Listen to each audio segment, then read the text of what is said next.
사랑하는 성도 여러분, 5월 25일 수요일 새벽 만나에 오신 것을 주님의 이름으로 환영하고 축복합니다. 오늘 새벽 만나를 통해서 우리에게 주시는 하나님의 말씀은 마태복음 6장 계속해서 보겠습니다. 마태복음 6장 16절에서 18절까지 말씀 함께 보겠습니다. 마태복음 6장 16절에서 18절까지 말씀을 제가 여러분에게 봉독해 드리겠습니다. 금식할 때에 너희는 외식하는 자들과 같이 슬픈 기색을 보이지 말라. 그들은 금식하는 것을 사람에게 보이려고 얼굴을 흉하게 하느니라. 내가 진실로 너에게 이르노니 그들은 자기 상을 이미 받았느니라. 너는 금식할 때에 머리에 기름을 바르고 얼굴을 씻으라. 이는 금식하는 자로 사람에게 보이지 않고 오직 은밀한 중에 계신 내 아버지께 보이게 하려 함이라. 은밀한 중에 보시는 내 아버지께서 갚으시리라. 아멘. 여러분, 오늘 예수님께서 우리에게 말씀하시는 주제는 금식이라는 주제입니다. 좀 특별한 주제이죠. 특별히 한국교회에서는 이 금식이라는 주제에 있어서 참 좀 신비적인 요소로 생각하는 것 같습니다. 저는 이제 신학생 때도 그랬고, 제가 신앙생활을 시작하면서 한국교회 안에는 이 금식에 대한 일종의 전설 또는 어떤 그런 이야기들이 계속해서 흘러내려왔던 것 같아요. 그래서 40일 금식 기도를 했더니 이런 일이 생겼더라. 40일 금식 기도를 했더니 이러한 은혜를 받았더라. 그러면서 신학생이었을 때도 그렇고 신앙의 선배들의 40일 금식 무용담을 들으면서 나도 언젠가는 금식에 도전해 보리라. 언젠가는 나도 40일 금식을 해보리라.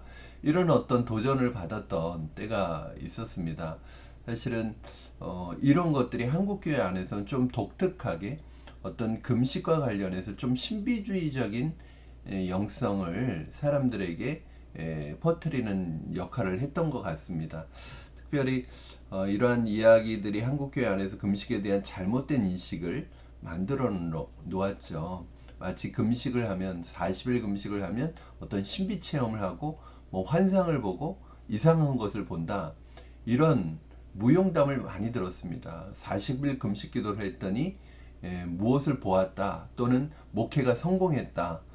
이런 무용담을 목회자나 또는 신앙의 선배들로부터 듣고 또 많은 간증을 또 들었습니다. 그런데 이것이 정말 잘한 것일까? 이것이 정말 옳은 금식이었을까? 라고 생각해 본다면, 특별히 오늘 말씀을 본다면 이것이 얼마나 비성경적이고 예수님의 말씀과 배치되는 것인지 우리는 오늘 말씀을 통해서 알 수 있습니다. 오늘 중요한 것은 예수님께서 금식을 금하지 않으셨다는 거예요. 금식을 하라는 거예요. 그러나 금식 자체가 나쁜 것이 아니라 금식을 하라는 거예요. 그런데 금식할 때 어떤 의도로 하는지가 중요하다고 말씀하십니다. 오늘 예수님께서 하신 말씀을 간단하게 요약하면 금식할 때 사람에게 보이려고, 자신이 금식하고 있다는 것을 보이려고, 내가 금식하고 있다는 것을 티내서 슬픈 기색을 해서 금식하고 있음을 보여주려고 하지 말고 하나님 앞에서 오직 은밀한 중에 계시는 하나님 앞에 보이려고 금식을 해라. 하나님께서 갚아주신다는 거예요. 그러니까 슬픈 기색을 하지 말고 오히려 너희는 금식하는 것을 티내지 말고 머리에 기름을 바르고 씻으라는 거예요. 그냥 평상시처럼 똑같이 지내라는 거예요. 그래서 금식하는 거 티내지 말아라. 사람에게 보이려고 하지 말아라. 이와 같은 예수님의 말씀에서 우리가 깨닫게 되는 것은 금식에 대한 것뿐만 아니라 금식과 관련돼서 우리의 신앙에 있어서 깨닫게 되는 것이 있습니다. 첫 번째는 사람에게 보이려고 하지 말고 하나님 앞에서 해야 한다는 것입니다. 금식의 정확한 원래 의미는 왜 금식을 할까요, 여러분? 어떤 영적인 것을 체험하기 위해서 금식을 하는 걸까요? 금식한다는 것은 자기 자신을 절제하는 거죠. 자신의 가장 기본적인 욕구인 식욕까지 절제하면서 식욕까지 막으면서 하나님 앞에 나 자신을 회개하고 통회하고 자복하는 회개의 의미가 있습니다. 그러니까 하나님 앞에 슬퍼 보여야 하나님 앞에 슬퍼야 되는 거죠. 내 죄 때문에. 그런데 유대인들은 하나님 앞에서 자신을 쳐서 회개하는 것이 아니라 사람들 앞에 일부러 슬픈 기색을 하면서 슬픈 척을 하면서 자신이 금식하고 있다는 것을 보여주려고 했다는 거예요. 여기에서 사용된 이 슬픈 기색, 오늘 본문에도 나타나고 있는 것처럼 슬픈 기색을 보이지 말라 이렇게 말씀하고 있는데요. 여기서 사용된 슬픈 기색이 의미하는 것은 연극 배우들이 연극 무대에서 관객 앞에서 슬픈 표정을 연기하는 것을 나타내는 단어입니다. 즉 그의 금식이 하나님 앞에서 진실한 금식이 아니라 사람 앞에서 하는 연기였다는 거예요. 마치 관객 앞에서 슬픈 표정을 연기하는 것처럼 사람들 앞에서 자신이 금식하고 있는 걸 연기하는 거예요. 이 연기라는 것은 다른 말로 하면 쇼죠, 쇼. 사실 신앙생활은 겉모습보다 우리 내면이 어디를 향해 있느냐가 더 중요한 것입니다. 그런데 사람들은 때때로 신앙생활도 일종의 연기를 하고 쇼를 한다는 것입니다. 제가 신학교 3, 4학년 때 온누리교회를 섬기면서 다니면서 하영조 목사님이 그런 예화를 들었던 것이 기억나요.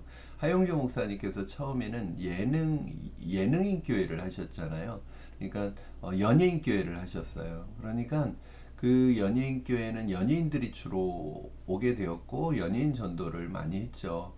그래서 그 연예인들은 대부분 연기자들이 많았겠죠. 그래서 그런 게 있었다는 거예요. 당시에 유행하는 목사님들의 설교 스타일 중에 홀리보이스라는 게 있었거든요. 그러니까 평상시의 목소리와 다르게 굉장히 거룩한 경건한 목소리를 내는 거예요. 부흥사 목사님들이 많이 그랬죠. 그래서 굵고 목이 쉰 목소리를 내서 마치 신령하게 보이게 하는. 그런데 하용조 목사님이 강조했던 것이 그렇게 하면 연기자들은 은혜를 못 받는다는 거예요. 왜냐하면 그들이 평상시하고 하는 말과 다른 목소리로 할 때 은혜를 받는 게 아니라 저거 연기라는 거예요. 저거 쇼라는 거예요. 그래서 하영조 목사님께서 항상 하셨던 말씀이 설교할 때와 말할 때 목소리가 같아야 된다. 이런 얘기를 하셨어요. 일종의 설교할 때 쇼하듯이 연기하듯이 목소리를 연기하지 말라는 거죠. 왜냐하면 진실하지 않다는 거예요. 진실해 보이지 않는다는 거예요. 여러분 17절 말씀 한번 우리 같이 읽어볼까요? 17절 보면 너는 금식할 때 머리에 기름을 바르고 얼굴을 씻으라고 그렇게 말씀하고 있는데 여기에서 머리에 기름을 바르고 얼굴을 씻으라는 것은 뭐와 대조되는 거예요? 슬픈 기색을 하는 것과 대조되는 거죠. 이 머리에 기름을 바르고 얼굴을 씻으라는 것은 다른 말로 하면 무슨 말이냐면 평상시대로 평소대로 하라는 거예요. 평소대로 똑같이 하라는 거예요. 저는 우리의 신앙생활에 이런 부분이 많이 있다고 생각합니다. 평소와 다른 모습. 교회에서와 집에서의 모습이 다른 것. 교회에서와 직장에서의 모습이 달라요. 그건 평소대로 하는 게 아니죠. 다르죠? 그러면 어느 한쪽은 연기인 거죠. 여러분, 교회에서의 모습이 연기일 확률이 많을까요? 다르다면 교회에서의 모습이 연기일 확률이 많을까요? 가정에서의 모습이 연기일 확률이 많을까요? 교회에서의 모습이 연기일 확률이 많을까요? 직장에서의 모습이 연기일 확률이 많을까요? 아마 교회에서 모습이 연기일 확률이 많지요. 만약에 다르다면 그것은 어찌 보면 사람에게 보이려고 하는 것은 아닐까? 왜 다를까요? 교회에서만 하나님이 계실까요? 아니죠. 집에서도 직장에서도 어디에서나 하나님은 계시잖아요. 그 하나님을 의식하고 살아간다면 상황이나 장소가 바뀌었다고 해서 상황이나 장소에 따라서 우리의 모습이 달라져야 할 이유가 없습니다. 사랑하는 성도 여러분, 우리의 신앙의 행위가 하나님을 의식하고 살아가는, 하나님을 의식하고 나오는, 하나님을 의식해서 나오는 행위가 되기를 주님의 이름으로 축원합니다. 여러분, 우리 신앙생활이 연기가 되지 않고 쇼가 되지 않기를 바랍니다. 이것을 뭐라고 하냐면 외식이라고 하고 가식이라고 합니다. 위선이라고 합니다. 하나님은 진실한 것을 좋아하십니다. 오늘 두 번째는 하나님께 보이려고 하는 것은 잘못된 것 아닌가? 오늘 본문 말씀에서는 너희가 머리 기름을 바르고 씻으라. 그리고 평상시대로 사람에게 보이려고 하지 말고 하나님에게 보이려고 은밀한 중에 계시는 하나님께 보이려고 해라, 이렇게 말씀합니다.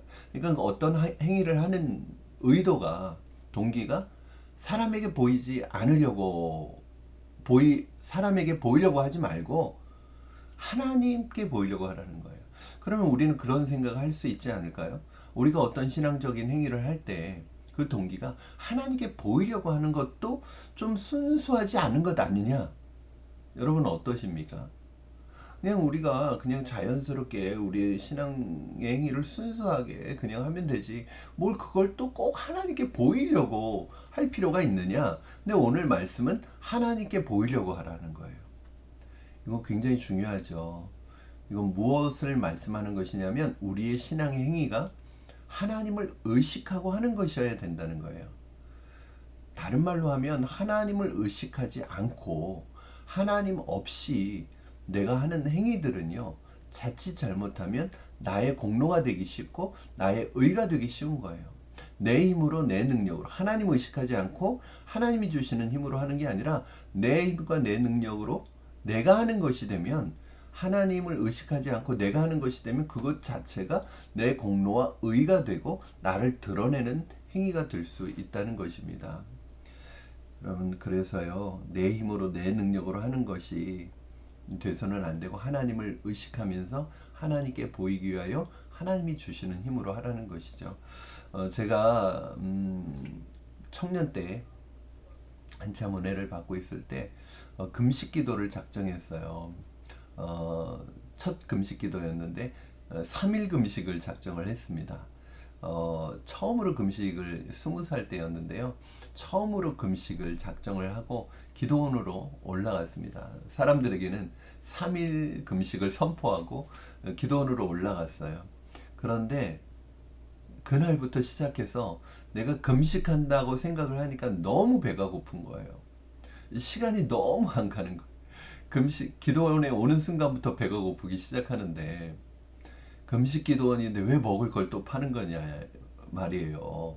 옆에서 밥 먹는 사람들 음식 냄새는 계속 나죠. 3일 동안 금식한다고 올라왔으니 금식은 해야 되죠. 견딜 수가 없는 거예요. 배가 고프니까 기도도 안 되는 거예요. 사실은 금식하면서 예배당에 가서 기도 처소에 가서 계속 기도하면서, 사실은 금식이 목적이 아니라 기도해야 되거든요. 금식만 하면 의미가 없는 것이거든요. 정말 내 자신을 하나님 앞에 내려놓고 회개하며 또 기도해야 되는데, 금식 기도를 작정한 것인데 굶고인 금식이 아니라 금식이 돼버린 거예요. 그래서 하루가 왜 그렇게 안 가는지, 그러니까 시간이 빨리 가는 방법이 없을까? 이제는 3일을 채우는 게 목적이 된 거예요. 금식 기도가 목적이 아니라 3일 굶는 게 목적이 돼버린 거예요. 너무너무 시간이 안 가니까 그냥 제가 그때 선택했던 방법이 제 숙소에 와서 잠을 자기 시작했어요. 여러분, 잠을 자는데 왜 그렇게 잠을 자도 시간이 안 가는지, 어쨌든 그렇게 해서 3일을 딱 채웠습니다. 3일째 저녁에 기도원에서 내려오면서 그때 저를 신앙으로 케어해 주셨던 영의 어머니가 계셨거든요. 저의 양 어머니예요. 그런데 그 어머니에게 갔죠. 그 어머니에게 갔는데 정말 얼마나 배가 고팠는지 12시를 기다렸다가 12시 되자마자 죽을 먹기 시작했어요. 마치 12시가 되기만 기다렸던 듯이 그 죽과 먹을 것을 이렇게 바로 그 무리해서 음식을 먹으면 안 되니까 그 보식을 해야 되니까 죽을 먹었거든요. 그리고 12시가 지나서 죽을 먹고 제 마음속에 들었던 생각이, 이게 무슨 의미가 있을까? 이렇게 해서 굶는 게 무슨 의미가 있을까? 하는 생각이 들었어요. 그때 그 양 어머니에게는 3일 금식했다는 것을 이렇게 자랑했지만 너무너무 제 스스로가 부끄러운 거예요. 그 다음부터는 제가 작정 금식 기도를 하지 않았습니다. 여러분, 2일 후에 작정 금식 기도를 하지 않았는데요. 생각해 보니까 내가 며칠 했느냐가 중요하지 않더라고요. 날짜를 채우는 것보다 더 중요한 것은 기도하는 것이기 때문에 하나님이 힘을 주시면 주시는 만큼 더 할 수 있는 것이지 굳이 며칠 작정하고 기도한다는 게 의미가 없을 거예요. 예수님께서요 40일 동안 금식하실 때 40일 작정하고 금식하셨을까요? 그렇지 않으셨을 거예요. 여러분, 저는 그 다음부터는 작정하지 않습니다. 금식 기도를 작정하지 않아요. 며칠 작정하지 않아요. 왜냐하면 그거 내 의고요. 나중에는 시간을 채우는 게 목적이 되더라고요. 그래서 그렇게 하지 않고 이것조차도 내가 하는 게 아니라 하나님이 힘을 주시면, 금식할 힘을 주시면 내가 금식 더 하겠다. 그래서 일단 금식 기도를 시작합니다. 그리고 하나님이 힘을 주시면 하루, 힘을 더 주시면 하루 더 하고, 또 힘을 주시면 하루 더 하고, 그렇게 해서 금식 기도를 하게 되었어요.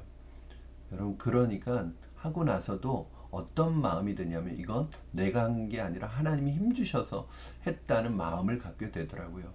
저는 한국교회 좋은 신앙의 전통일 수도 있지만 아주 안 좋은, 잘못된 금식에 대한 인식이 빨리 버려져야 될 것 같아요. 어떤 분은요 40일 동안 금식하고 내려와서 잘못 보식을 하는 바람에 그대로 하늘나라 가신 분이 계세요. 그대로 돌아가신 분이 계셔요. 그리고 목사님들 중에서도 40일 금식기도 하고 그냥 돌아가신 분이 계세요. 정작 저는 그런 안타까움, 기도 자체가 나쁜 것은 아닙니다. 금식 자체가 나쁜 것은 아니에요. 그런데 목사님들이나 신자들 안에 마치 40일 금식 기도를 하면 뭔가 대단한 신령한 사람이 되는 것 같은 그런 착각을 가지고 만약에 한다면 그것은 하나님께 옳지 않은 것입니다. 오히려 저는 그 힘을 가지고 오히려 더 힘있게 목회했으면 어땠을까. 목회를 해보지도 못하고 교회를 해보지도 못하고 그냥 금식하고 돌아가셨다는 게 너무 안타까운 거예요. 40일 금식, 며칠 금식 작정하고 내려와서 바로 음식을 잘못 먹는 바람에 배고팠으니까 내려오자마자 음식을 급하게 먹는 바람에 돌아가신 분들도 많습니다. 여러분, 저는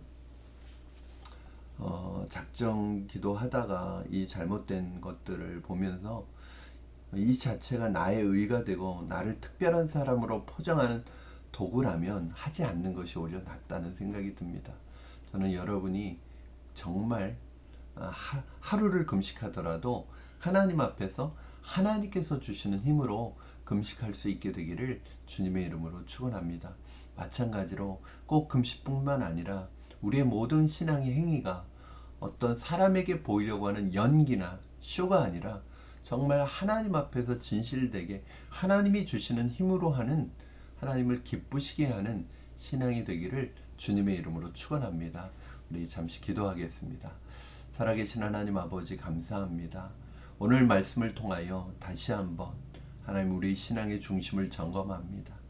금식뿐만 아니라 우리가 하는 모든 신앙의 행위가 사람들에게 보이려고 하는 연기나 쇼가 아닌지 다시 한번 우리를 점검합니다.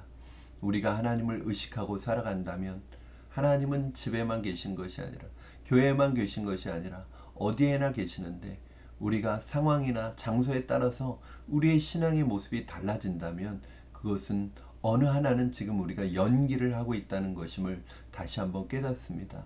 하나님, 어디에 있든지 어떤 상황이든지 하나님 의식하고 하나님께 보이려는 우리가 되게 하여 주시옵소서. 하나님을 의식할 때 이 행위가 아무리 작은 것이라도 내 힘과 능력으로 하는 것이 아니라 하나님이 주시는 힘으로 하는 것이 되도록 우리를 도와주시옵소서. 오늘 하루도 하나님 앞에서 하나님을 의식하며 하나님이 주시는 힘과 능력으로 진실하게 금식하고 기도하고 구제하고 우리에게 맡겨진 하나님의 백성의 삶을 살아가기에 부족함이 없게 하여 주시옵소서. 감사하며 예수님의 이름으로 기도합니다. 아멘. 사랑하는 성도 여러분, 오늘 하루도 하나님께서 주시는 놀라운 은혜들을 누리는 하루가 되시기를 주님의 이름으로 축원합니다. 주님 안에서 우리의 신앙생활이 주님께 보이기 위한, 늘 주님을 의식하는, 주님이 나를 보고 계시다는 것을 늘 기억하시는 여러분 되기를 주님의 이름으로 축원합니다. 벌써 한 주의 반이 되었습니다. 시간이 빠르게 흘러가고 있습니다. 그 한 시간이 우리에게 주신 시간이 낭비되지 않도록 여러분 주시는 시간 하나하나를 소중히 사용하시는 여러분 되시기를 주님의 이름으로 축원합니다. 우리 내일 목요일 새벽 만나에서 다시 찾아뵙도록 하겠습니다. 여러분 내일 만나겠습니다. 사랑하고 축복합니다.